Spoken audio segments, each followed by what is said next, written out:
Hello, this is my video response to Angry Video Game Nerd's review of Castlevania 2, Simon's Quest for the old school NES. While I love his videos nowadays, the first time I saw this review, I was pissed.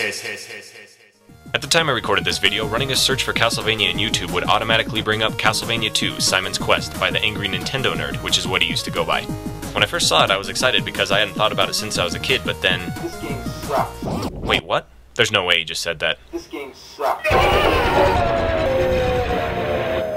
Well, I finished watching the review anyway, and it turns out he had a lot of good points. I remember some of that drove me nuts as a kid, but I still had fond memories of it. Was it just warm fuzzy nostalgia? Was the game as bad as he said it was? Well, I had to take a trip down memory lane and revisit Transylvania to be sure. Yeah, this game was awesome. I know a lot of people who played the first Castlevania, but for some reason never returned to play the second one. I don't know why that is. The original Castlevania was the first game I ever bought with my own money, and it was worth it. Eagles dropping hunchbacks on you, skeledragons coming out of the wall, epic boss battles with Frankenstein and Igor, the Grim Reaper, and of course Count Dracula, to name a few. It's an undeniable classic. Needless to say, expectations for the sequel were high, but did it live up? Well, they pretty much ditched the formula of the original and went experimental, starting with the story. Step into the shadows of the Hell House? I don't know what they're talking about, there's no Hell House in this game. The instruction manual sheds a bit more light on this bizarre tale, and it goes something like this. At the end of the first game you fought Dracula. Apparently he put a curse on you through the wounds he inflicted before you defeated him. Then one day, a beautiful maiden warned you with a soft voice that you had been possessed by the Count's curse. Or something like that. The only way to destroy the curse is to find the 5 body parts of Dracula and burn them in his castle. Let's do this. Playing it as a kid, I was instantly confused when I couldn't kill the first zombie. I was still in the whip everything in sight mentality from the first game. Turns out that zombie is an old man that you're supposed to talk to. At 7 years old, I was like, you mean I gotta read? Not one of these games. I read enough in school. This is my free time we're talking about here. Well, you do gotta read. A lot. And play detective while you're at it, because a lot of the townspeople that are supposed to be helping you are liars. I'll get back to that later. So you're reading to find clues, you're reading to buy stuff, you're reading riddles, read.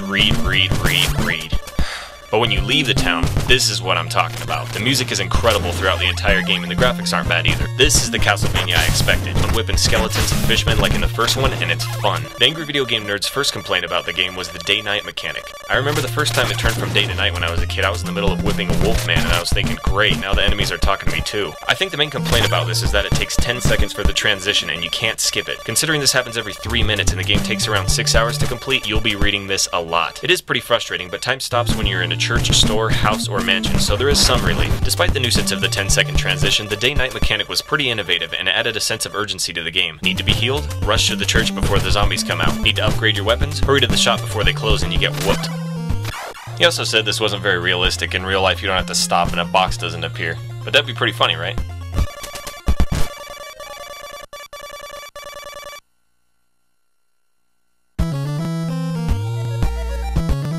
Maybe not. I will say Castlevania 2 was a very ambitious game and has influenced some really great modern games like The Legend of Zelda: Ocarina of Time. Where Castlevania 2 failed, Zelda nailed the day-night mechanic. No lengthy transitions and the stronger enemies coming out at night while the town's closed made for a more immersive gameplay. Anyway, back to Castlevania 2. Even in the towns during the day you aren't safe because you could fall into water, which brings me to Angry Video Game Nerd's next complaint. You can't swim. Well, I understand what he's saying. You're supposed to be this legendary vampire hunter who defeated Dracula in the first game, but water is your worst enemy. Well, the fact is this was extremely common at the time this game was made. There were a ton of games, including Castlevania 1, where you died when you fell into water. Was this just a lazy challenge? Not necessarily. I guess the water could have just as easily been spikes or a pitfall or something. The point is that it's an obstacle, and it's not really important for you to be able to swim. Even some more recent games like Grand Theft Auto Vice City, a game that was made not even 5 years ago, you die when you fall into water. In Vice City, among other games, water just serves as an obstacle or border. And hey, I guess not everyone can swim, right? However, some games are just being lazy. In the Angry Video Game Nerd's hilarious review of Teenage Mutant Ninja Turtles, he pointed out how ridiculous it was that the turtles couldn't swim against the current, which is really lame because in the second level you're completely submerged in water and you can swim against the current just fine. That's an example of a lazy challenge. I think water as an obstacle in Castlevania 2 was actually a pretty good way to keep you on your toes. Nowhere in this game is safe. The Angry Video Game Nerd also said he hated how many hearts it took to buy items, and when you die 3 times and get a game over, you lose them all. This was frustrating as a kid, but when you get a game over there should be a penalty, or else the game would be too easy and you wouldn't care how many times you died. Of course, this forces you to do the same thing over and over, which does get old, but most RPGs and similar games are often rooted in monotony. He also dissed the Flame Whip, which I always thought was pretty cool as a kid. It's hard to obtain, so when you finally get it, you're psyched. I love that sound. Anyway, you have to collect Dracula's 5 body parts, 2 of which are nail and ring. Clearly not vital organs. How about brain or lungs? Whatever. You find these parts in mansions across Transylvania. When I got to the first mansion, I died a lot. What are you supposed to do here? Oh, maybe a glitch, right? Nope, the platform's invisible. You have to equip the white crystal to see it. So I guess that first zombie had something useful to tell you after all, but it's pretty vague what you're supposed to do with it. So you're working your way through the maze-like mansions, or hell houses, maybe, and you fall through the floor. This complaint I totally agree with. The invisible pitfalls are a lame challenge. The only way to avoid them is by trial and error, watching where the enemies walk, or the preferred method, throwing holy water. You pretty much have to throw it every step of the way through the mansions if you don't already know where the pitfalls are. It's kind of like the game Super Pitfall, where you have to constantly jump around to find vital items. It's just ridiculous. Your first instinct when you buy the holy water is to use it as a weapon, but don't. You'll be using it through most of the game. This sound will echo through your head for eternity.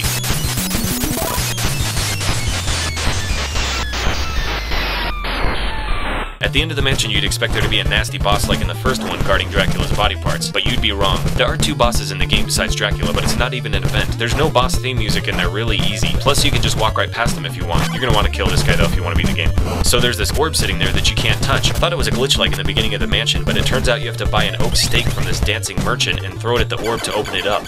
How did I figure this out at 7 years old? This. In 1988, it was pretty much the only way to come close to beating Dracula, which brings me to the Achilles heel of the game, the unfair challenge. Sometimes you just don't know what the hell house you're supposed to do. Don't get me wrong, I don't need a game to hold my hand the whole way through. I love a good challenge. I mean, I'm not a complete idiot.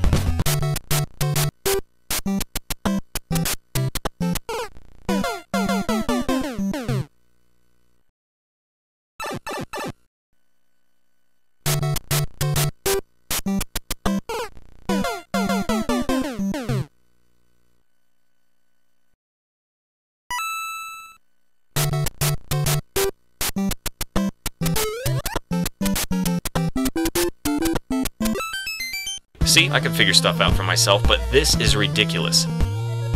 What am I supposed to do here? Oh, Neil, okay. Oh, and I gotta equip the blue crystal. Hi-ho, you didn't expect a secret passage. You don't say. The thing with the tornado is pretty goofy, but I always thought it was kinda cool despite the fact that you'd have to be anally ridiculous to figure it out on your own. So as I mentioned before, the townspeople lie. They're pretty much the only in-game help except for the books you can accidentally skip over in the mansions, but their hints are bogus. Let's try a few out for fun. Rumor has it the ferryman at Dead River loves garlic. Hey, that cost me 50 hearts, you ungrateful ferryman. I'll see you at midnight on the river bank. Ooh, now we're getting somewhere. Stood up. Get a silk bag from the graveyard duck to live longer? I'm sure they're missing a comma between graveyard and duck. There's no way this one's gonna...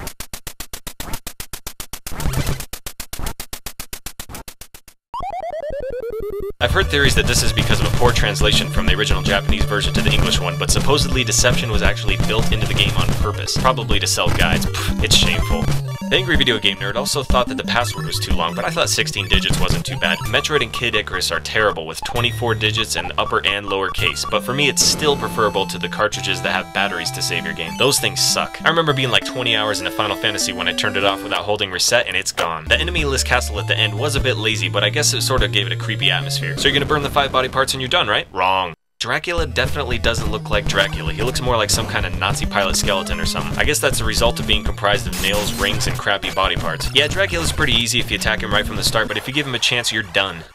There's 3 possible endings. You get the worst ending if you take a long time and or use too many continues. Black and white, not very satisfying. You get the best ending if you beat it quickly and use next to no continues, and that one's pretty cool. It alludes to a sequel at the end with Dracula's hand coming out of the grave. It's pretty tight. The middle ending is terrible, and somehow it was the first one I got when I was a kid. It says that even though you beat Dracula, you couldn't survive your fatal wounds. This was pretty traumatic for me as a kid. I was depressed for the rest of the day when I beat that game.